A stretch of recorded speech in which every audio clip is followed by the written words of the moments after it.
Nababokabalen, welcome to Where in Pampanga. Yes, for today's vlog, pumunta tayo dito sa San Isidro, San Simon, Pampanga to check out this newly open na ramen bar. Actually guys, syempre titikman natin yung kanilang authentic Japanese ramen. At the same time, papakita namin guys kung ano ba yung mga happenings dito sa opening ng Katsubo Ramen Bar. So yun guys, if you wanna know more about this, sabahan niyo po kami. So tara, let's go!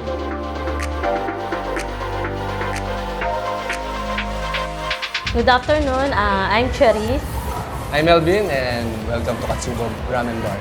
So yun nga guys, na-invite kami dito dahil today is their grand opening day. Actually, nag-open sila dito way back December of last year. Yes. Pero ngayon lang nila Green and open. Yes, actually. Yes. Pero isa pa sa mga gusto namin pakita sa inyo is of course matikman yung kanilang authentic ramen and takoyaki. Yes. Nalaman natin na first hand talaga na experience ang pagluluto ng mga authentic dishes, lalong-lalo na ang mga ramen at takoyaki. Yes, so titikman natin mamaya yung kanilang takoyaki, ramen, and yung mga ibang dishes na ina-offer nila dito.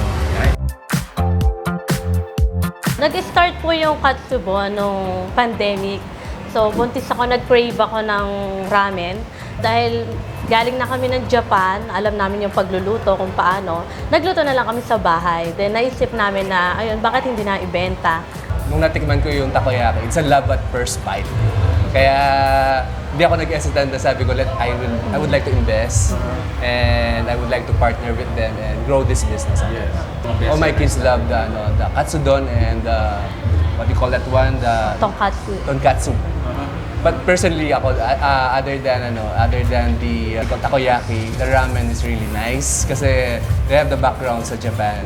And the gyoza is really nice. On our table, meron tayong dalawang ramen. Yes. And then we also have their famous takoyaki at saka yung gyoza. So, for our ramen, so meron tayo dito yung kanilang shoyu ramen and yung hakata. kata. So, yung mga ingredient nila dito, actually, coming from Japan. Yes. At the So, same time, hindi naman siya doon kamahalan for only 239 pesos. 239 Makakatikim ka na ng authentic ramen.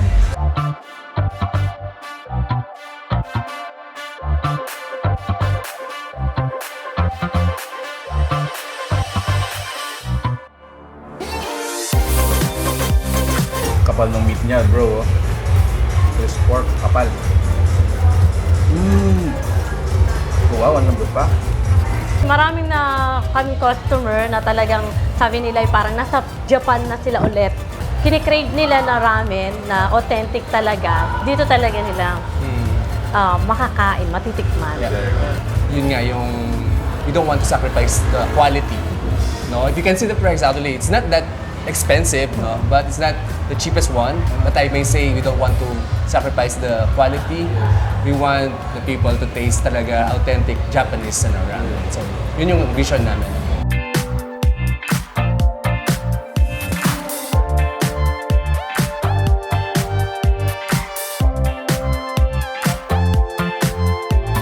We're here in San Simon Global Plaza. So we're just beside Easy Mart Robinson's supermarket. Okay. Yeah, opening hours is 10 o'clock in the morning until 10 p.m. So Monday to Sunday. of course, we're opening the business for franchise actually. So they can follow our page and we will announce there how to franchise and contact us directly.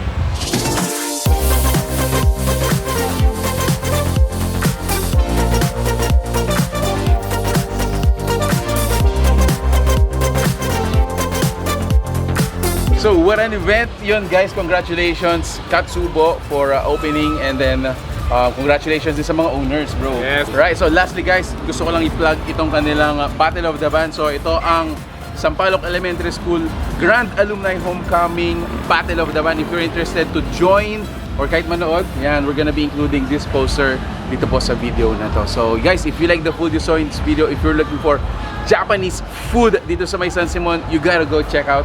So that's it. If you like this video, please give it a thumbs up, share with your friends, and visit Katsubo Ramen Bar. Thanks so much for watching. Peace out, guys.